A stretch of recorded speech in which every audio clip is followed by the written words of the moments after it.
Monsieur le Président, Monsieur le Ministre, Mesdames, Messieurs les députés, chers collègues, ce projet de loi de règlement du budget et d'approbation des comptes de 2016 qui nous est présenté aujourd'hui est en général, ça a été dit, un exercice un peu convenu puisque largement rétrospectif et finalement comptable.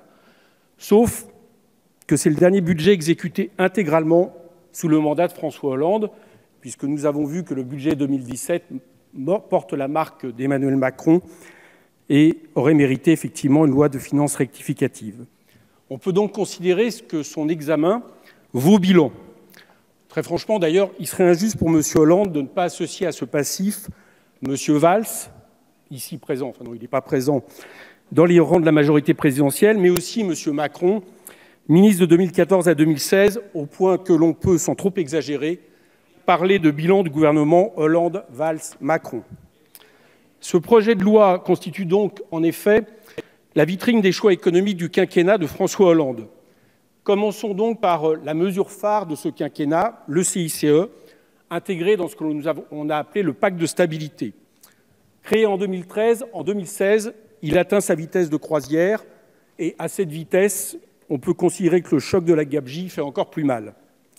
Le CICE aura en effet coûté pour la seule année 2016 22 milliards d'euros, auxquels il faut ajouter 9 milliards d'euros d'exonération de cotisations patronales du fait du pacte de responsabilité, soit au total plus de 30 milliards. On en est en 2017 environ à 40 milliards, et pour vous donner une comparaison, c'est l'équivalent quasiment de la charge du budget de l'État, qui, comme vous le savez, est la totalité des dépenses de l'État consacrées à l'intérêt de cette dette dont on nous parle tant.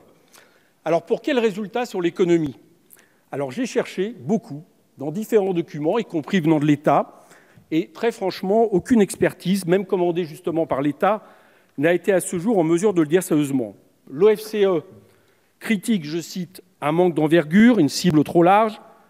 La commission finances du Sénat, dans son rapport d'information sur le CICE, pointe, je cite, un outil au pilotage complexe dont le coût budgétaire est difficilement prévisible. Elle parle d'un dispositif qui a déstabilisé une administration fiscale déjà sous pression. Elle décrit la difficulté des PME face à la forme de ce dispositif fiscal. Une étude commandée par France Stratégie, Matignon donc, directement, parle de questions sans réponse dans ses analyses et remet en cause les calculs de la direction du Trésor qui proclame un résultat pourtant bien médiocre au vu des sommes engagées. Aucun effet donc, ni en matière de compétitivité, d'investissement, de recherche et développement, de balance du commerce extérieur. Tout juste, notons peut-être un progrès léger dans les marges des entreprises. Et encore, expliquent ces différentes études, on ne sait pas ce qu'on doit imputer au CICE là-dessus. Et l'emploi, qui était censé être la priorité de François Hollande, au point d'ailleurs qu'on peut dire que c'est une de ses seules promesses tenues pendant la campagne, l'augmentation du chômage a fait qu'il ne s'est pas représenté.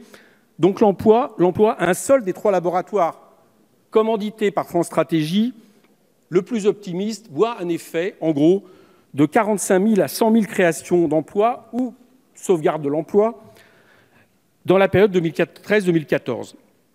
France Stratégie confirme cette fourchette pour 2016. On serait donc grossièrement, encore une fois dans les études les plus optimistes, à 120 000 actuellement.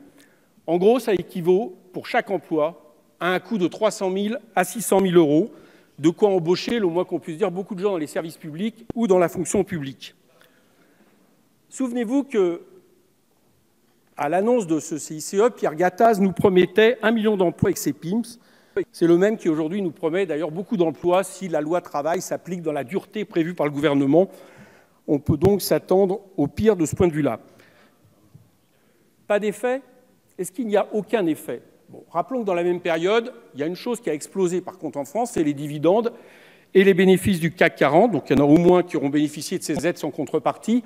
Et j'entends beaucoup ici ou là, je vais y revenir, le fait de nous comparer sans arrêt aux autres économies européennes. J'observe que ceux qui le font au nom de la politique de l'offre oublient de dire que nous avons un record d'Europe sans conteste, c'est celui du record d'Europe des dividendes. Donc je vous pose une question, chers collègues. Combien de temps allons-nous tolérer de jeter l'argent de la nation dans ce vide insondable, puisque M. Macron annonce qu'il va augmenter le CICE d'1 point supplémentaire en 2018 ? D'un côté, donc, on jette de l'argent par les fenêtres. De l'autre, dans la même période 2012-2016, on a supprimé 60 000 postes en équivalent temps plein dans les services publics et la fonction publique. Bien sûr, le budget 2016, vous pouvez regarder sur la loi, le règlement qui vous est proposé, est le seul qui note une augmentation des effectifs. Bon, c'est bien commode, c'était l'année N-1 en termes électoraux. Il y a donc des effectifs, surtout précaires d'ailleurs dans l'éducation nationale, et c'est vrai aussi des effectifs au niveau des forces de sécurité. Mais là, le moins qu'on puisse dire, c'est qu'on s'est aperçu que quand on supprimait un fonctionnaire sur 2 partant à la retraite, ça avait non seulement des effets sur l'État, des effets sur les politiques de solidarité nationale, mais à certains moments aussi, avec le terrorisme, ça a aussi des effets qui nous mettent malheureusement en danger, vu les politiques qui ont été produites. Tout ça pour quel effet économique? Même du point de vue de la dette qui vous obnubile, vous osez vous gargariser d'un ralentissement de la hausse, mais la réalité, c'est qu'elle a là encore augmenté, puisqu'elle passe de 91 du PIB à 98%. En outre, on peut observer dans ce document qu'il y a que le budget de l'État présente des résultats en trompe-l'œil dont on ferait bien de ne pas trop se gargariser. En effet, on nous explique que le déficit budgétaire recule en 2016 pour s'établir à 69 milliards d'euros. Cette version, je la conteste, car elle omet juste de dire que cette baisse est expliquée en réalité par un solde considérablement exceptionnel de 7 milliards d'euros de ce qu'on appelle les comptes spéciaux. Regardez les différents comptes spéciaux année après année, vous verrez que c'est la seule année où on nous propose une augmentation de 6,8%. Et chacun sait que ces comptes spéciaux ne sont pas pertinents pour calculer la réalité d'un déficit budgétaire, car ils retracent en réalité des mouvements de fonds. Alors par exemple, on a la rétrocession de trop perçus suite à la participation de la France au désendettement de la Grèce, ou encore le retour des prêts octroyés des États étrangers. Bref, je pense que pour juger du déficit du budget général, mieux vaut rester aux 75,9 milliards d'euros. En vérité, il faudrait intégrer d'autres chiffres à ce budget et dans ce projet de loi. Ce sont celles de toutes les victimes sacrifiées au nom de ce que vous nommez une hausse de la baisse du taux de déficit. Celle-là, il fallait l'oser. 1,2 million de chômeurs en plus entre 2012 et 2016 et une explosion de la précarité pour les jeunes. C'est sacrifié, ce sont 500 000 jeunes au chômage en 2016, en plus par rapport à 2012. C'est sacrifié, ce sont 300 000 pauvres supplémentaires, ce qui porte le total de pauvres en France à 9 millions de pauvres dans la 5e puissance économique au monde. C'est sacrifié, ce sont les associations qui doivent mettre la clé sous la porte faute de financement. C'est sacrifié, ce sont les collectivités locales, nos mairies, nos échelons de démocratie au plus près des Français, qui n'ont plus les moyens d'assurer leur mission et dont on nous explique qu'ils vont désormais devoir payer le prix de l'austérité à hauteur de 13 milliards dans les années à venir. Ces sacrifiés, ce sont les enfants qui n'auront plus assez d'enseignants pour assurer l'éducation ou ces 87 000 étudiants sans affectation dans aucune université à la rentrée.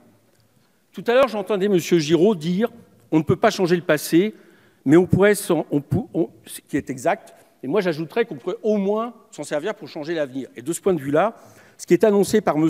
Macron au niveau du budget 2017-2018 nous inspire le pire des pressentiments. En effet, c'est toujours la même politique. Réduction des dépenses publiques, politique de l'offre.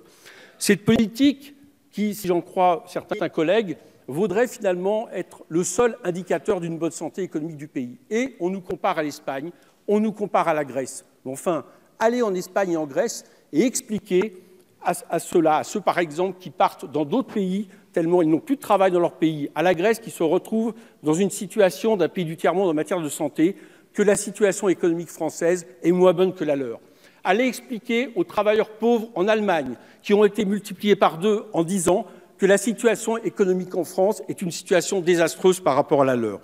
En réalité, toute cette politique se fait au nom d'un credo, celui des 3%, qui un jour a été griffonné dans les années 90 entre M. Delors et d'autres, qui d'ailleurs, s'ils avaient suivi les Allemands, auraient été portés à 5%, et qui est l'alpha-oméga de toutes les politiques d'austérité. En réalité, ces politiques, je vous le dis, sont un immense gâchis.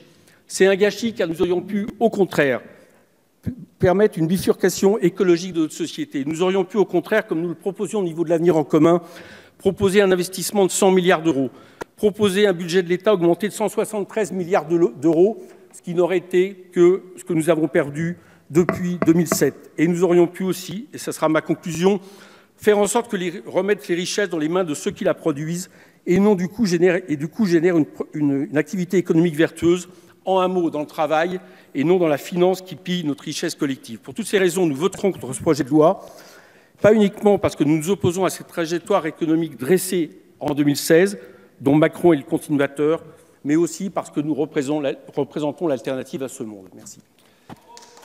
Merci, Monsieur Coquerel.